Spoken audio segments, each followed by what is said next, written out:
지난 10월 25일 애견 훈련소에서 훈련사에게 반려견이 맞아 죽었습니다. 충격적인 사건인데요. 반려견을 훈련시키는 애견 훈련소에서 훈련사가 둔기를 무차별로 폭행해서 반려견을 죽음에 이르게 했다는 점이 가장 큰 충격적인 내용입니다. 현재 이 훈련소가 어디인지, 이 훈련사는 어떤 사람인지, 어떤 철저한 수사가 이루어지지 않은 상황에서 또 다른 반려견에게 이런 학대가 이루어지지 않을까라는 어떤 충격적인 사건을 지금 보여주고 있는 시점에 놓여져 있습니다. 사람들에게 10월 25일 이후에 이제 한 달 가까이 되어가지만 제대로 알려지지 않는 이 사건, 왜 이렇게 되고 있는지, 실제 이 반려견의 견주의 이야기를 들어보면서 이 덫이라는 이 강아지에 대한 이야기를 좀 나눠볼까 합니다. 보호자님이 이런 글을 쓰셨습니다. 제 개가 훈련사에게 맞아 죽었습니다. 많은 반려인들과 위탁업 종사자분들이 알 수 있도록 활동하시는 SNS 채널과 카페 어디든 공유 부탁드립니다. 민형사소송을 진행 중이고 국민청원 계획하고 있다 라고 적어놨습니다. 사건 내용은 이렇습니다.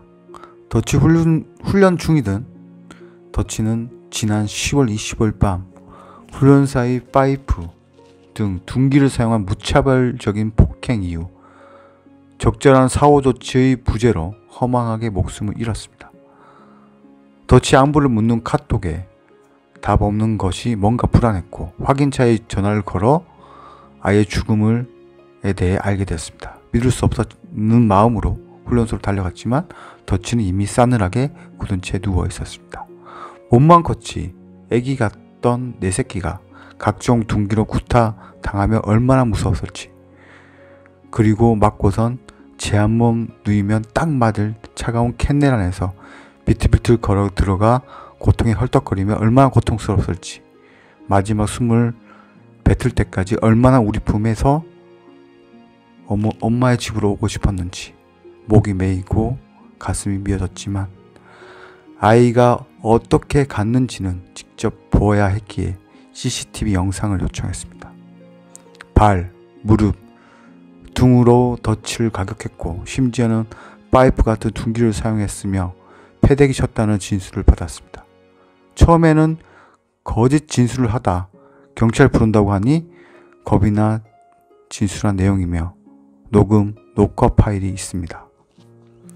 훈련사는 어제 CCTV 포맷하는 날이어서 현재 데이터가 없다, CCTV 하면 모른다 등 납득이 가지 않는 얼버무림으로 증거를 감추려 들었고 경찰의 도움으로 증거 압류 직전에서야 의도적으로 포맷된 CCTV에 대한 제공 동의서를 작성한 뒤 CCTV를 받아 이미 멀리 떠난 우리 덫이를 안고 나왔다.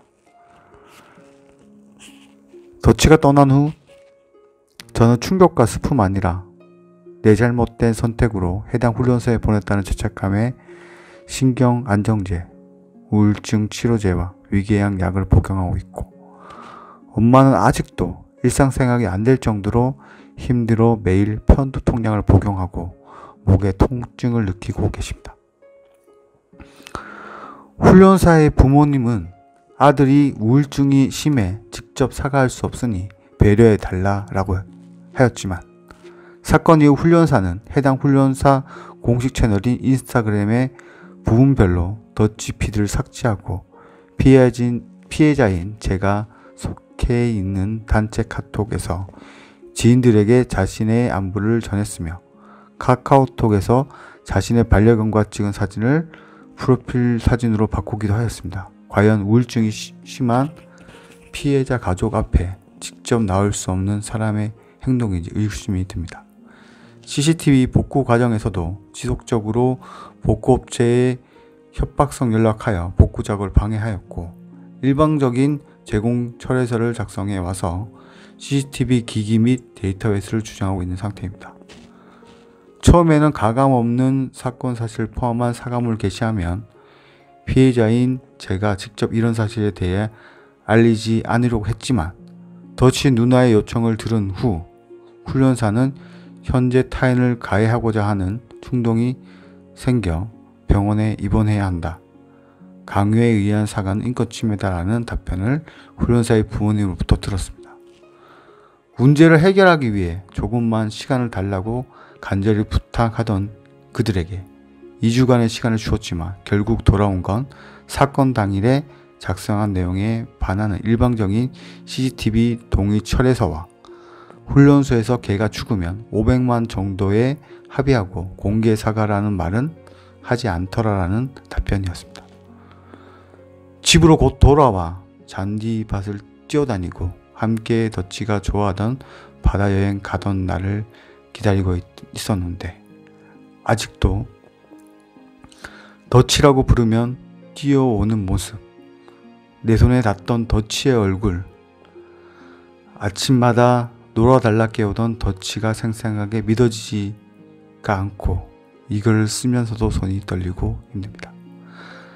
작은 생명의 무게도 존중되고 이와 같은 동물 학대와 방치에 대한 엄격한 규제가 생기기를 제 작은 알림이 위탁 관리업 종사자와 그리고 다른 반려인들에게 경각심을 일으켜 앞으로 훈련이라는 명목 하에 더치와 같이 고통 속에 귀한 생명을 잃게 되는 아이가 다시는 없기를 진심으로 바랍니다. 라는 걸로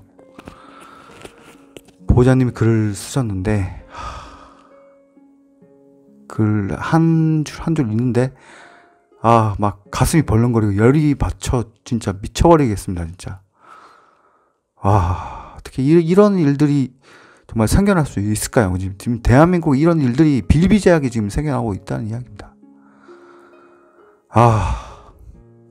누군가 정말 이 내용의 어떤 이야기를 듣고 계신다면 정말 꼭 한번 생각해 보시고 이 반려견 키워드, 동물권, 동물학대, 동물보호법 강화, 동물보호법, 동물보호, 반려견 훈련, 애견 훈련소 이 전반의 어떤 키워드들을 다 기재하셔가지고 정말 전국적으로 공유를 좀 부탁드립니다.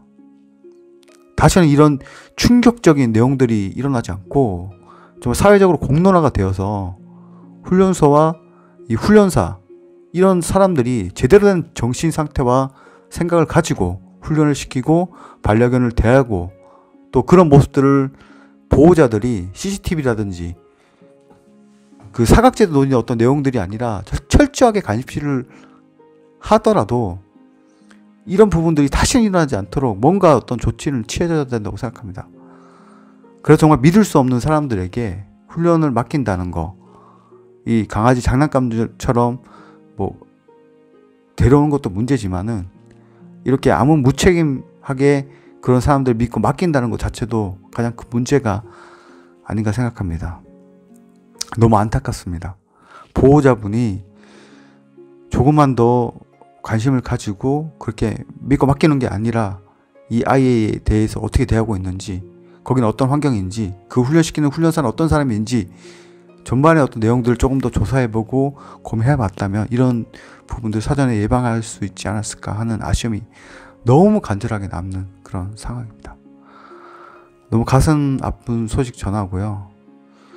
다시는 이런 일들이 일어나지 않도록 많은 분들이 함께 참여해 주시고 공유해 주셨으면 좋겠습니다.